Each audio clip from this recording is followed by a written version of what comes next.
Welcome back to the Seaboard Central, everyone. As you can see from the last episode, I've since painted the layout legs and also the fascia, and also I've arranged the track on top of the module.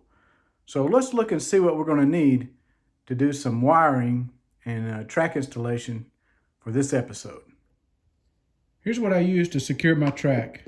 This Loctite Power Grab all-purpose construction adhesive, and I just use a putty knife to spread it down. For the wiring, I like to use 18 gauge wire. This is stranded wire for the feeders, and also here's a wire stripper that I have. And there's a clamp that I can use to secure these spade terminals to the terminal strips down underneath the layout. You'll need a screwdriver for that, a soldering iron with some rosin core solder, and a couple of pliers is what I use. But first up, let's mark those switch points. So before I secure the track down, I first lay it out exactly where it needs to go. And then I'm going to take a pencil and I'm going to mark the location on where each switch point is. This way I will end up drilling a hole through the layout so I can put a future switch machine underneath here to be able to operate the switches. Since I'm going to be using switch machines to control these micro engineering turnouts, the first thing I want to do is remove this spring. So I'll just pop them out like that, and now they can be moved freely. So there's the spring right there. Just take it out. So I'll do that for all the turnouts. All right, now I've got a 9/64 drill bit, and where I've got my marks, this is where I want to drill the hole through the layout.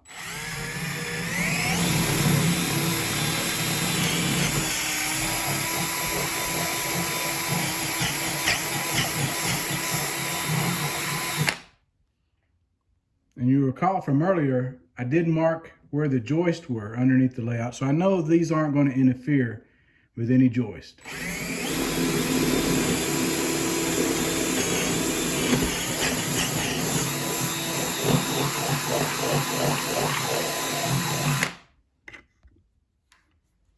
So let's start on this side of the layout. And the first thing I want to do is wire up these three sections. I want to always make sure I have a feeder wire going on each side of a turnout. And so what we'll do is we'll drill a couple of holes underneath these parts of this track and run the feeder wires. And I'll show you how I do that. And we'll try to hide those feeder wires so that you won't be able to see them later. All right, on the underside of each rail, each section of track, you have this flex track. You'll see plastic pieces. So what we want to do is we want to solder a wire where it's open. So you'll see here and here. This is just a scrap piece of track. So what we're going to do first is we'll take care of this track right here, this going to the ethanol track. All right, with the track in the correct location, what I'm going to do is identify where I could run some feeder wires that won't interfere with any joists. So looks like I can put one here, so I'll just mark underneath that rail with a pencil. And then I'll do the same thing on the opposite side.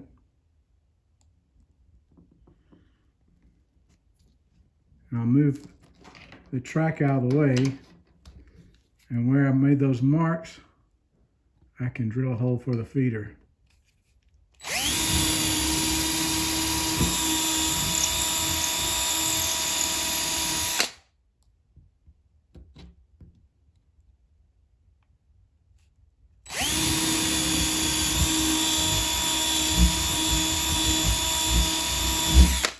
All right, next up, I'm going to start feeding these wires down through those holes.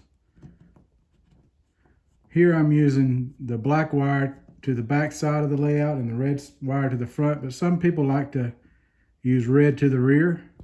In this case, I'm using black to the back.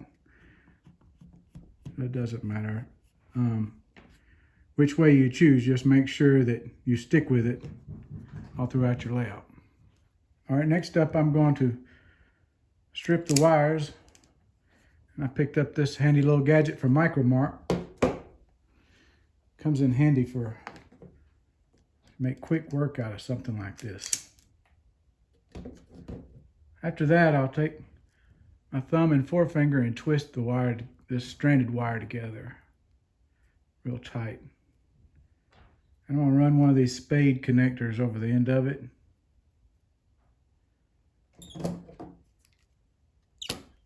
And this little tool right here, I can crimp them together with. Just make sure you do a real good job so that wire's nice and tight.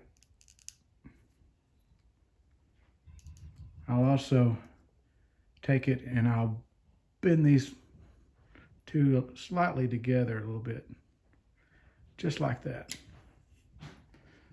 Now I'll do the other wire. Same thing. Twist the wire, insert it into the spade connector, and crimp it down with two hands. Real good. Now let's go to the underside of the layout. Now we're here on the underside of the layout. And what I like to use is these terminal strips. And for my bus wire, I choose to use a 14 gauge wire. And I'll run this through the entire length of the module, connecting multiple terminal strips. And I'll have a jumper strip. I'll divide it up in half, two sides. In some cases, I may use two separate terminal strips.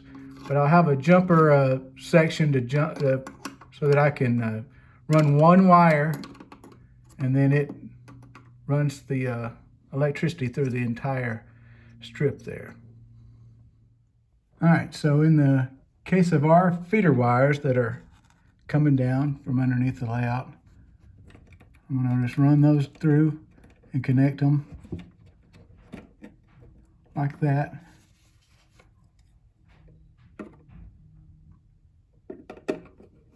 Tighten it down. And for the black wire on the black side, do the same thing. Make sure it's nice and secure, and tighten it down as well.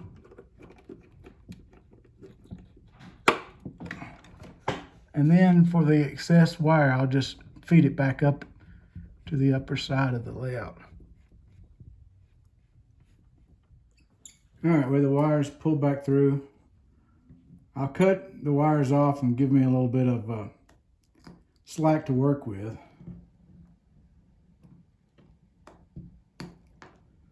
And then I'll take these wire strippers and strip just a little bit off the end of each one. A little bit more.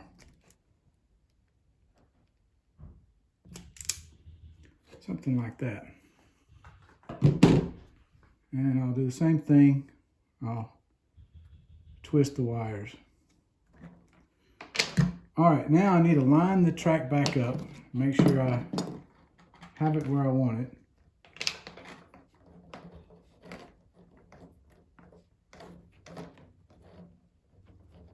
Exactly where I want it. And it looks like it needs to go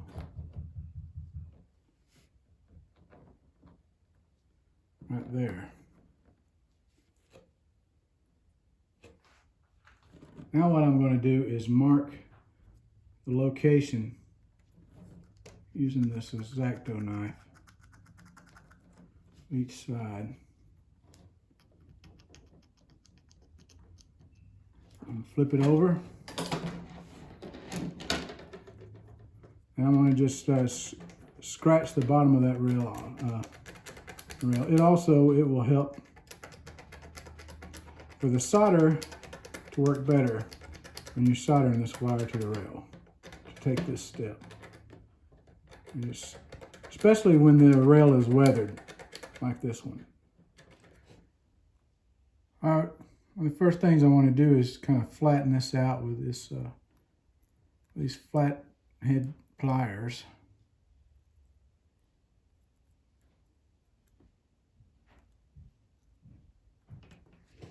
I'll do both of them.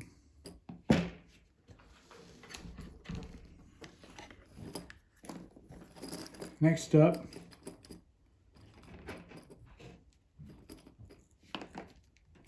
I'm going to take this soldering iron and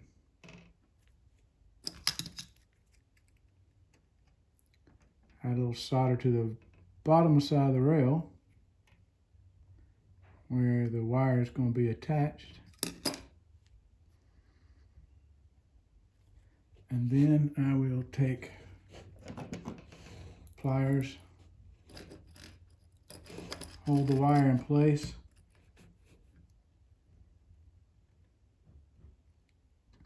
and secure it to that bottom of that rail like that.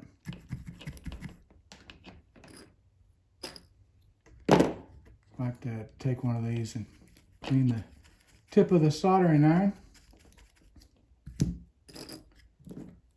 Do the same thing for this black wire.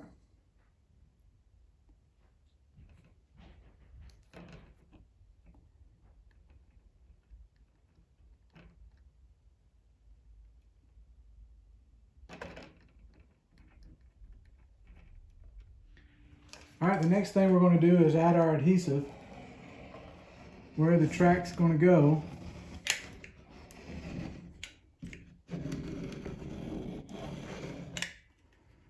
I'm going to spread it down with a spatula. Real thin. I don't want it oozing up between the cross ties. This stuff will end up drying clear, which is what I like about it. It doesn't take a whole lot.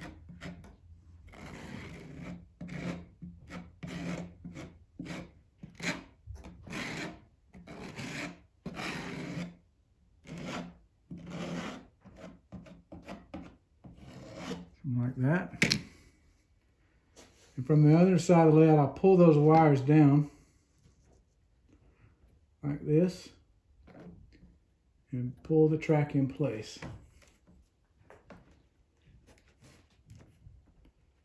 Where it needs to go.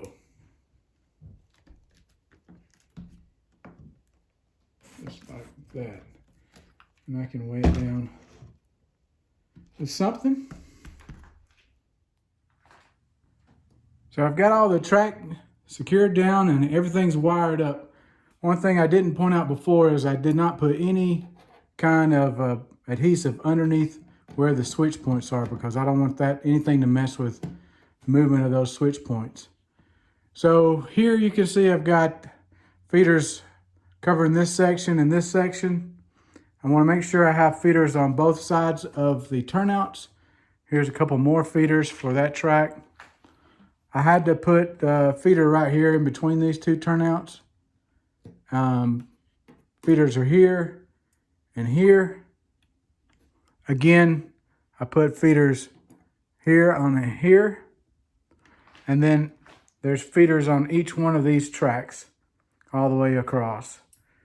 So this is the ADM module.